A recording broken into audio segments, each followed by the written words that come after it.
So, hi. As Kai was saying, my name is Becci Anderson. I am not John Payne, who was originally supposed to give this talk. Also, the other two co-chairs of the CBMP, Jason Taylor and Tom Christensen, couldn't make it. So they asked me to give this for them because I was coming. I thought, for once, I'm going to go to a conference and not talk. But that didn't happen. So this talk's going to broadly go over a little bit of CAFF and then talk about the CBMP a little bit more specifically. And I think for a lot of you, I've heard a lot about PAIM. I am familiar with PAIM. I haven't ever really interacted with PAIM. But hopefully what this will do is give you guys a little bit more background about this program. And that will allow you, whether you work with PAIM or you work with IARPIC or DBO, to make some connections, and we can do a little bit more of what Kaya was talking about this morning and get these waves to get a little closer and start working together and get back up to the top of the water. So, the conservation of Arctic flora and fauna is, of course, a working group of the Arctic Council. It is the Biodiversity Working Group, and there are board members on the management board from the 8 Arctic countries of the Arctic Council, as well as 6 indigenous organizations. Carolina is a representative on the board for ICC. So we have somebody in the room who can also help answer some questions about this. There are also observers from non-Arctic countries and international organizations. And the mandate of CAFF is to address the conservation of Arctic biodiversity and to communicate its findings to the governments and residents of the Arctic, helping to promote practices which ensure the sustainability of the Arctic's living resources. But something important to mention here is that CAFF works from terrestrial to marine, so including coastal and freshwater. So that's where we start to maybe see some of the connections with PAIM or with AMAP as well, or ACAP. The CAFF area covers 32 million square kilometers, about 6% of the Earth's surface. And it's roughly about the same about marine and terrestrial, 57% marine, 43% terrestrial, over 21,000 species. These are primary activities of the CAFF working group, and you'll see these also reflected quite a bit in the CBMP program itself. Many of you are probably familiar with the ABA, the Arctic Biodiversity Assessment. I see this cited very often. It was approved by the ministers, the Arctic Council ministers, in 2013, and is a scientific assessment of biodiversity with indigenous perspectives. There's also a summary for policymakers, and you'll see a lot of the CBMP work directly relate back to the ABA. So what was the problem that started the CBMP? Previously, the biodiversity monitoring efforts in the Arctic were uncoordinated. There was not a lot of access to information. There was a lack of local involvement, and long-term commitment and funding was missing. So these shortcomings led to a lack of circumpolar perspective, incomplete coverage, limited ability to detect change, and reduced ability to inform policymakers. And the CBMP directly tries to tackle these issues. So the challenge, how do we better harness our knowledge and capacity to make informed, timely, and effective decisions in the face of cumulative and accelerating change? So this is a high-level overview of the CBMP. It's an international monitoring network of existing networks, and I'll go a little bit more in detail in the next slide into that, to improve detection, understanding, and reporting of biodiversity trends. It's also a focal point for current and credible Arctic biodiversity information, once again being these brokers of information and data and science. And also it helps to bridge the information policy gap. Some of the characteristics of the CBMP that are really important, I think, especially in the context of this conference to think about, are that it is ecosystem-based. So when the program is looking at indicators or what are called focal ecosystem components in this program, first you're looking at the ecosystem and trying to figure out where are those push points, what are those specific things that we need to monitor, but that comes from an ecosystem-based approach. It builds, again, on existing monitoring efforts, and it does that by creating a network of networks, not only a network of existing monitoring programs pulling those in, but also the network of people, of information that's already out there to build on top of what's already been done. Also, it coordinates, standardizes, and harmonizes data in doing that for cost savings.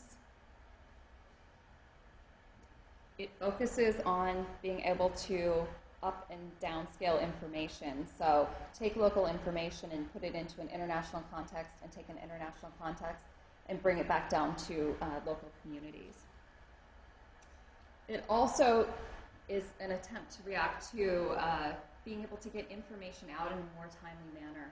So there's a schedule of plans to implementation to assessment to reporting in this program that is honestly pretty rapid compared to what some timeframes look like when you're looking at monitoring at this scale. So there's a 4-year strategic plan for the CBMP. This guides the work. It was approved in 2013. CBMP is currently being led by Denmark, Kingdom of Denmark, Greenland, and the US. And this current plan will guide CBMP until 2017. And it really helps to focus it, again, on Arctic biodiversity ABA implementation, harmonization within monitoring within CAFF, and also it really focuses on the development of the first State of the Arctic Biodiversity reports. They are just starting the work of creating a new strategic plan that will come out in 2017 and will cover 2017 to 2021. Just a few notes about international linkages with this program. I won't go into depth about this, but there are linkages between many of the other major programs out there, CBD, Ramsar. This slide describes the structure of the CBMP as it's currently set up. I have March 2016 in there because, of course, countries come and go with their lead roles, et cetera. You'll see that the Marine group is quite far along in their work. They were the first group to be created. The terrestrial group, I think, was second. Caroline, is that correct? Or was it third? Yeah. And then the freshwater group and the coastal group, which I co-lead. I'm the co-chair for the U.S. along with Donald McLennan from Canada. That group has really been working for maybe a couple years, but it's been really rolling in the last year. It's been moving forward. I'll talk a little bit more in a minute about the Marine Group's assessment, which will be coming out soon. And Lise is also a member of the Marine Group, at the Benthos Group, maybe, within that, the network. Yeah. So she can also speak to that as well. Some of these groups are broken down into expert networks, and those networks focus on specific questions. Marine is broken out that way, as well as terrestrial. And some of them also have national networks. The freshwater group took a different approach. They only have national networks, and they are, rather than just doing straight assessments, they will have 2 special issues. I can't remember the journal, but they will be doing 2 special issues in a journal for a lot of the reporting, along with a general CAFF report that will come out. It's a little bit different approach than the other groups have taken. And I'll talk at the end about the coastal group a little more in depth. Also, the CBMP has headline indicators. These are high-level views of what's going on with biodiversity. They were more, I don't want to say easier, but quicker to implement and to get going on so that the program could get some information out right away, because the plans that the marine, terrestrial, and freshwater and coastal groups write, that takes quite a bit of time to write those plans that describe the monitoring program, implement the plan, and do an assessment. So just a few more slides about the headline indicators. These suite of indicators cover things like an Arctic species trend index, which covers migratory birds index, protected areas, and land cover change. A little bit about the land cover change index. This is a framework to harness the potential of remote sensing for use in Arctic biodiversity monitoring. So this is EMODIS data that has been looked at over a period of time, and it has several different indices, and I think the analysis was done by Northern Michigan, University of Northern Michigan, maybe? And these are great, really interesting maps, and you can get a hold of these both. I'll talk in a minute about the ABDS, the Arctic Biodiversity Data Service, as well as another group called the Arctic Spatial Data Infrastructure, the Arctic SDI. That group has these up with a time slider, so you can look at these different maps through time. Also, the Arctic Species Trend Index tracks over 300 Arctic vertebrate population data sets. This data is, this index is updated. I can't remember if this one or the next one, the Protected Areas Index, I think is the one that has a new update coming out very soon. And this is a very basic index looking at the amount of area that's protected in the Arctic.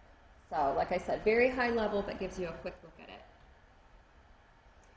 So the CBMP has several reporting mechanisms and different ways to get the information from the program. There are, as I said, regular assessments. They're called State of the Arctic Biodiversity Report. The first one, the Marine, is about to come out very soon. There are also outputs of scientific publications, as I mentioned, the freshwater group. And those are bidiscipline or multidisciplinary. There's also a lot of communication materials that come out from CAFF. I'll have a slide on that in a minute. And input to the ABDS. And then there are continued updates, as I was saying, on the headline indicators. And here's a little preview of what's coming up soon. State of Arctic Marine Biodiversity Report coming out in spring 2017. We will have, hopefully, the Arctic Coastal Biodiversity Monitoring Plan out in the fall of 2017. And then it's scheduled to have the terrestrial and freshwater State of the Arctic reports out in 2019. A little bit more about the State of the Arctic Marine Biodiversity Report. It's about 120 pages long. This is, I believe, right now with the management board is taking a look at it, and I think it will be up for approval in the winter at the CAFF board meeting, and then should be up for approval by the ministers in the spring at the ministerial meeting. It covers baseline conditions for focal ecosystem components. As I was mentioning, those are what you'd often call indicators, if possible, and the status of the monitoring and advisement for future ecosystem-based monitoring. This includes looking at what we can't monitor. So where are the gaps in data? What can't we say because we don't have the information, we don't have the monitoring network set up yet? There'll be also key findings on status and trends and advice related to monitoring priorities. This is the Arctic Biodiversity Data Service. I mentioned this a little bit earlier. CAFF has, I think, done a really good job of trying to make places to get to their data and information. The information from reports and information from the monitoring networks. And there's quite a few maps as well that are not even related to that. I know I recently pulled the boreal map for Yukon and Alaska down from here because that was a part of a CAFF project. So there's other data on there as well. I'd encourage you to take a look at it. Here's a quick slide on some of the communications. You can see the poster out in the hallway that we just recently made, like Friday, for the coastal group. I hope you take a look at that. Let me know if you have any questions about it. But CAFF does a really nice job of making materials for education outreach. So I'm going to talk just for a minute about the coastal plan because this is what I'm most familiar with. It is, of course, taking an ecosystem-based approach. We are currently in the middle of writing the plan. We have not chosen all of our indicators, focal ecosystem components yet. So if you have thoughts on that, feel free to talk with me if you'd like to be involved. We are including multiple types of knowledge systems and information sources, including IK or TK, however you'd like to say it, science, local ecological knowledge, and we're doing this at all stages of the plan development.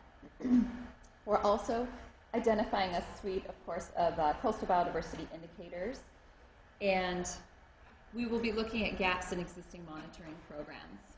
And I unfortunately think there'll be more of those than I want there to be. We did have a workshop in Ottawa last winter, I guess.